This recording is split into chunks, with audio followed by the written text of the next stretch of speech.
Nagplano ngayon ang pamahalaang lokal ng Davao City na paagahin pa ang liquor ban sa lungsod. Imbis na hanggang alas 2 ng madaling araw pwedeng uminom at magbenta ng alak, gusto nilang gawing hanggang hating gabi na lang. Dumarami raw kasi ang krimeng na itatala sa lungsod na hinihinalang may kaugnayan sa pag-inom ng alak. Makibalita tayo kay Marlon Palmahil ng GMA Davao. Nagtamo ng mga pasa sa katawan at saksak sa likuran ng isang menor de edad na lalaki matapos siyang pagtulungang gulpihin ng dalawang lalaki kaninang alas 4 ng madaling araw. Ayon sa biktima, naglalakad siya papunta sa bahay ng kanyang tiyuhin sa barangay Buhangin, Davao City nang bigla siyang atakihin ng dalawang lalaking mukhang kaedad daw niya. Unang baktas ko, gikulata ko pinakalit. Hindi pa raw nakontento ang mga salarin sa pambubugbog sa biktima at kinuha pa nila ang pera nito. Tumakas ang mga salarin nang nakita ng gwardya ng isang subdivision ang nangyari. Nana siya nga, sir, tabay ko sir, kay gidunggab ko.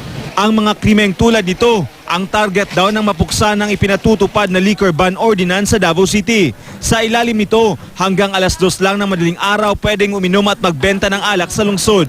At ngayong muling uupo si Mayor-elect Rodrigo Duterte, isusulong daw niyang mas paagahin sa hating gabi o alauna ng madaling araw ang liquor ban. Dumarami raw kasi ang mga krimeng kinasasangkutan ng mga nakainom at madalas daw na kabataan, ang mga salarin at mga biktima.